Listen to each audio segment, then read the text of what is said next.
नमस्कार।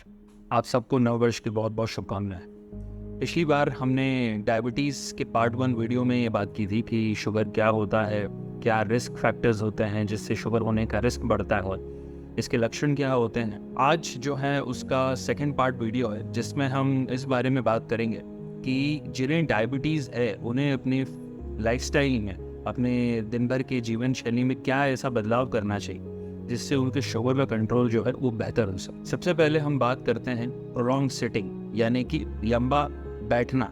ऐसे लोग जिनका इस तरह का काम होता है, जिन्हें उन्हें कुर्सी पे लंबे समय तक बैठना पड़ता है, उससे उनकी फिजिकल एक्टिविटी यानी कि हालचाल कम होता है और शुगर बढ़ने का रिस्क रहता है या शुगर का कंट्रोल और ख़राब होता है। तो ऐसा कहते हैं कि हर आधे घंटे में अगर आप उठ के कुछ कदम चल लेते हैं तो फिर आपका शुगर का कंट्रोल बेहतर हो सकता है, शुगर डाउन होती है। आजकल स्मार्ट वॉचेस आने लगी है जो स्टेप्स काउंट करती है, आपने कितने कदम चले दिन भर में वो काउंट करती है। स्टडीज़ ऐसा कहती हैं कि अगर आप रेगुलरली 500 कदम ज़्यादा चलते हैं अपने रूटीन से तो 10% तक होने वाले जो हार्ट और लकवे के जो रिस्क है, हार्ट अटैक के और लकवे के रिस्क कम किए जा सकते हैं जो शुगर की वजह से होता है। फिर अब हम आते हैं नींद की क्वालिटी पे।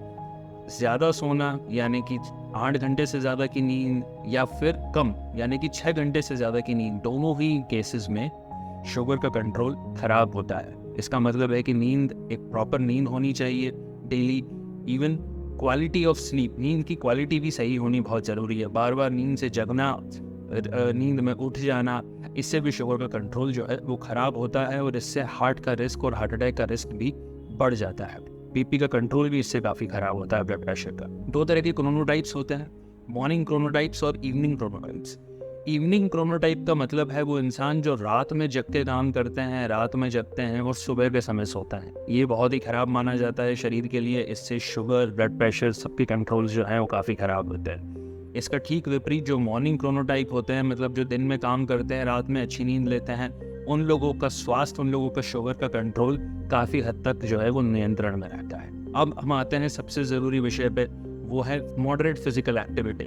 इसका मतलब है कि हर शुगर का मरीज़ जो है उसे कम से कम 150 मिनट से ज़्यादा एक हफ्ते में फिजिकल एक्टिविटी करनी चाहिए। Moderate intensity physical activity 150 minute अगर आप 5 दिन में डिवाइड करें तो आधा घंटा रोज़, सप्ताह के 5 दिन भी अगर आपने एक्टिविटी करी, आपने ये कसरत करी, तो इससे आपका शुगर का कंट्रोल काफ़ी बेहतर होता है। इसके दूसरे भी फ़ायदे हैं, वज़न घटाने में भी मदद मिलती है, ब्लड प्रेशर का कंट्रोल भी बहुत अच्छा होता है।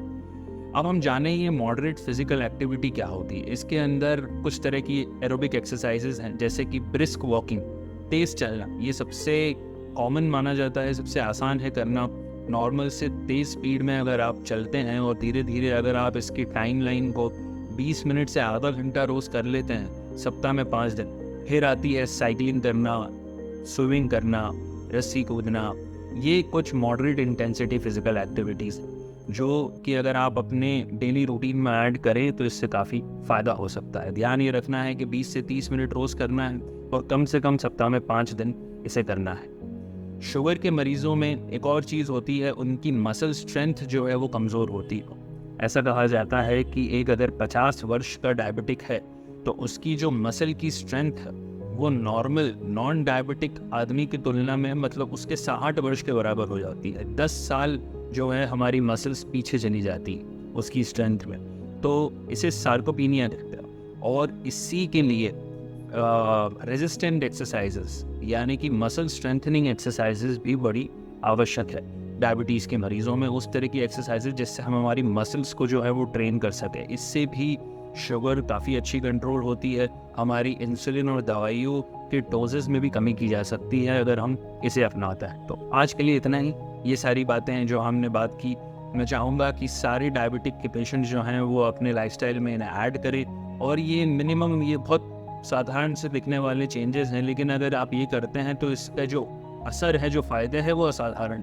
जैसा कि मैंने कहा कि 10% तक हमारे रिस्क, हार्ट अटैक और लकवा जो कि एक बहुत बड़ी बीमारी है, उसके रिस्क कम किए जा सकते हैं। अगर आप अच्छी फिजिकल एक्टिविटी करते हैं तो आपका शुगर भी काफ़ी हद तक आप कम कर सकते हैं। धन्यवाद।